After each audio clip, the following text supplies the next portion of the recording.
Greetings everyone, welcome back to this channel. In today's presentation I'm going to talk about how to stay safe at times of extreme weather temperatures. This has been informed by the fact that currently in most parts of our country, that is Kenya, and also at the coastal region, there is extreme heat. People are sweating profusely, sleeping is a problem. In short, people are finding it very difficult to live their normal life. So welcome. When we talk about extreme heat, what do we mean? So this is a situation where temperatures are hotter than they usually are. For instance, where I stay in Mombasa, Kenya, temperatures normally go up to 29 degrees centigrade, but occasionally it reaches 30, depending on what time of the year. That is on the higher side. However, currently it is more than it is on 32 degrees centigrade as an average for almost a month now. The extreme temperatures therefore vary from one place to another. For instance, what you might consider as extreme at your end might be someone else's coolest temperatures in their region. Let's now look at the risk factors for heat-related illnesses. So these are elements that expose one to the risk of developing heat-related sicknesses. Number one is high levels of humidity. So when it is humid, sweat evaporates slowly from your skin, making your body work excessively to remain cool. So excessive sweating make you lose a lot of water and electrolytes, and this will cause starvation to your cells, what is called dehydration. Therefore you present with muscle cramps, fatigue, and all that. Number two is obesity. Obesity refers to a basal mass index of more than 30 for adults and a z-score of more than 3 in children. People with obesity cool less rapidly and have to elevate their metabolism less significantly than the lean people. Although obesity provides an advantage in cold conditions, it conversely impedes heat loss and makes obese people prone to heat stress more than those who are lean. Number three is fever. Fever normally is the body's normal reaction to infection and other conditions, whether they are minor or major conditions. Heat-related illness produce a high body temperature because the body cannot transfer heat as well as it is supposed to, or because there is too much heat that the body has to gain. Number four is dehydration. This allows heat to build up to dangerous levels. If a person is dehydrated and cannot sweat enough to cool down their body, his body or her body,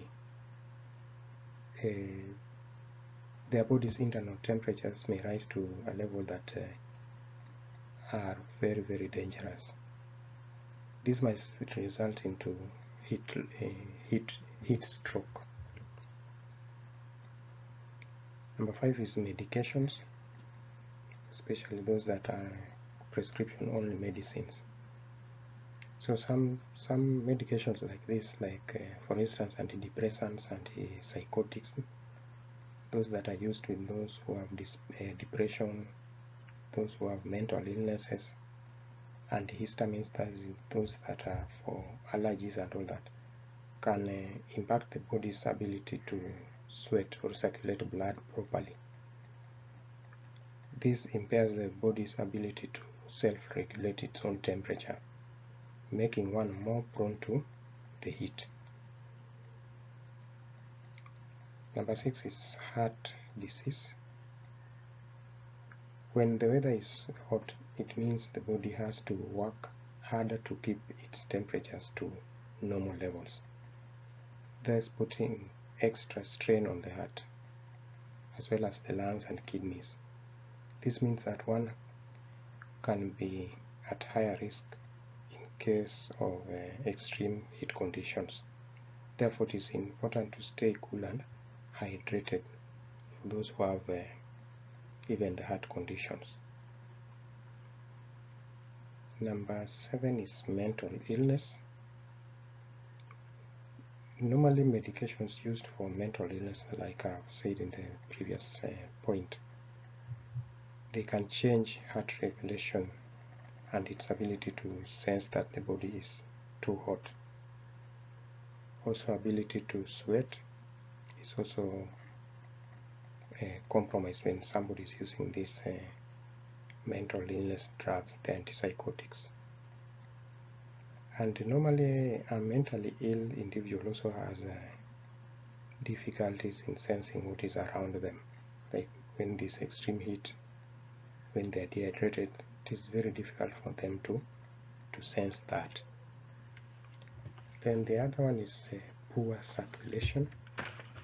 And poor circulation has the same effect, just like what I've talked about among those who have heart conditions. Number 9 is sunburn. This is what is mostly experienced when there's extreme heat. It should not be underestimated anyway. Sunburns result into the red, painful skin burn after one is exposed to those extreme temperatures, especially those who they have less melanin on their skin. So when they are exposed even for as little as 15 minutes, they can get the burns. So in extreme cases, these burns in the long term can even result into skin cancer. Then finally, alcohol use.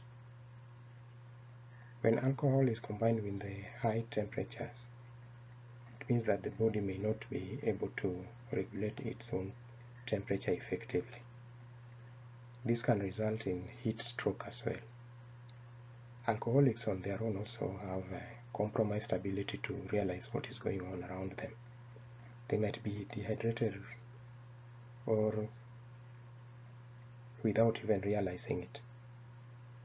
Alcohol also affects the liver, and when such an individual is again exposed to extreme heat, then their liver and even the kidney functions get compromised. And who is more at risk of getting heat-related illnesses? Number 1 is older people. Older people who are over 65 years do not adjust as well as the way younger people are to sudden changes in temperature, in the body temperature.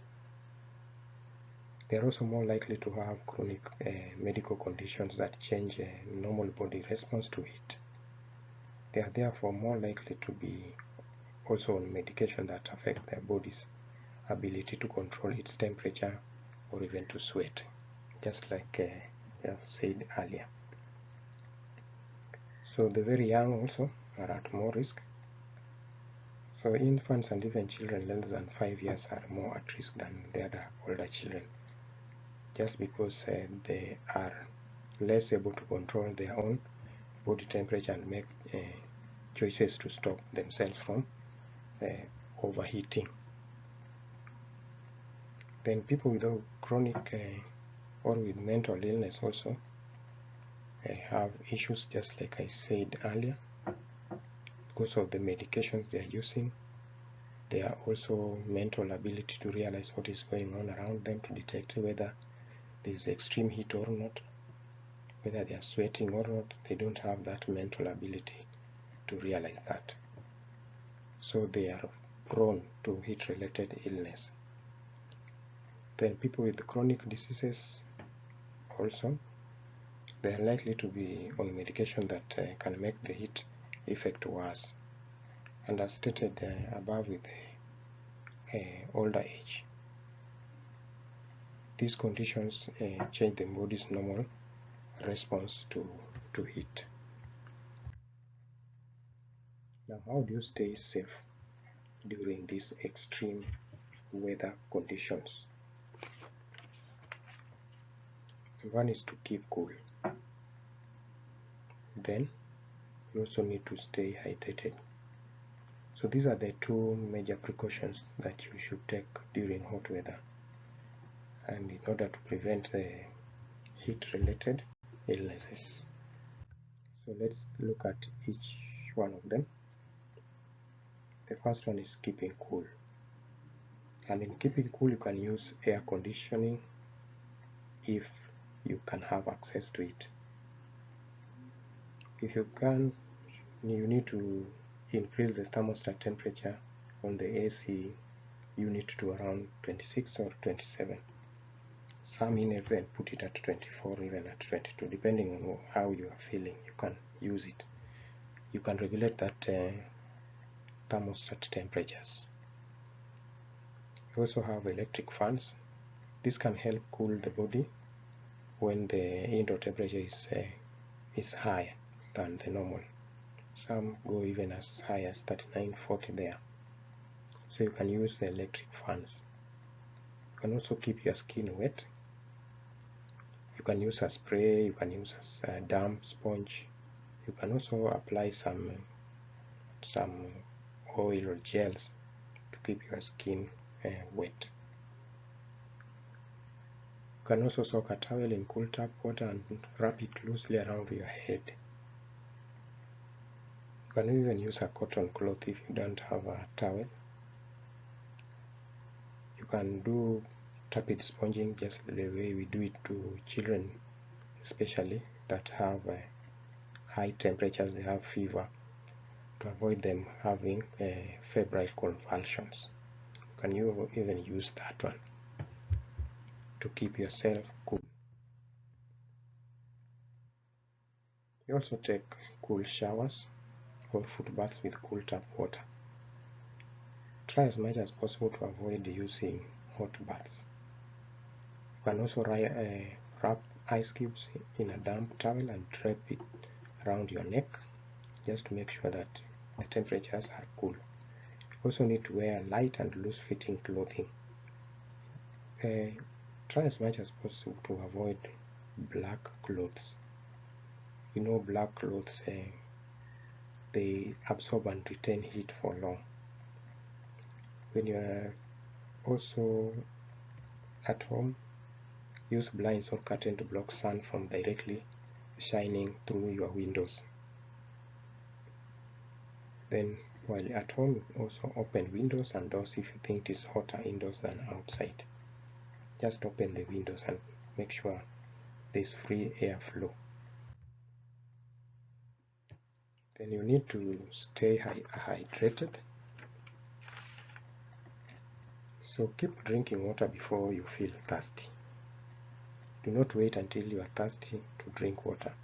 If you wait, it means that you'll already be having or will be experiencing signs of dehydration. If you feel thirsty, then it means you're already starting to get dehydrated. So do this especially if you are outdoors or you are performing any physical activity. Just keep drinking water. Then if you are also on medication and your physician advised you previously to limit fluid intake, for instance, and when you are now feeling extreme heat and you are still under this instruction of your physician, then it is good to ask him or her to tell you the exact amount of water that you need to take during this time. Then you also need to carry with you at least a bottle of water whenever you leave home. Don't leave without having water with you. Then you also need to watch out for signs of dehydration. So some of the signs of dehydration include feeling thirsty, you'll feel lightheadedness, dryness of the mouth, you feel tired, you'll have blurred vision. Then when you pass urine, the urine is darkish in color and you will have strong smell, and also the amount of urine that you'll pass, you'll find that the amount is reduced than usual.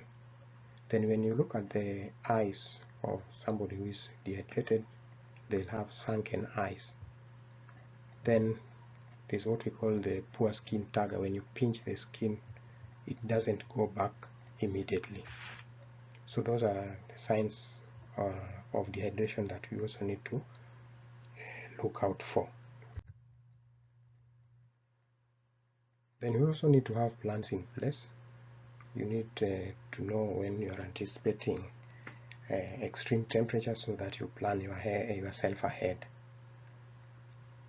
So during extreme heat, cancel or reschedule unessential outings. Only go for essential outings. Don't go for every outing that you had previously planned for. If you have to go out, take a bottle of water with you. Go under shade, rest under shade. You can wear a hat or a sunscreen to protect your skin as well. If you have to do some activities outdoor, then consider doing them during the coolest part of the day. Then you also need to be keeping yourself updated on what is going on as far as weather forecast is concerned, and you will need to adhere to the warnings or precautions that are given by the meteorological departments within your countries. This you can follow through the radio, through your television, even online. Then you also need to stock up your food supplies, your water, your medicine, so that you limit the number of times you need to go out in the heat. If you limit those chances, you'll also be limiting yourself from getting heat-related illnesses. Make sure that food and medicines are stored at appropriate temperatures. Remember, for the medicines to maintain their potency, they have to maintain a certain level of temperature within them. So make sure you store them in places that have appropriate temperatures.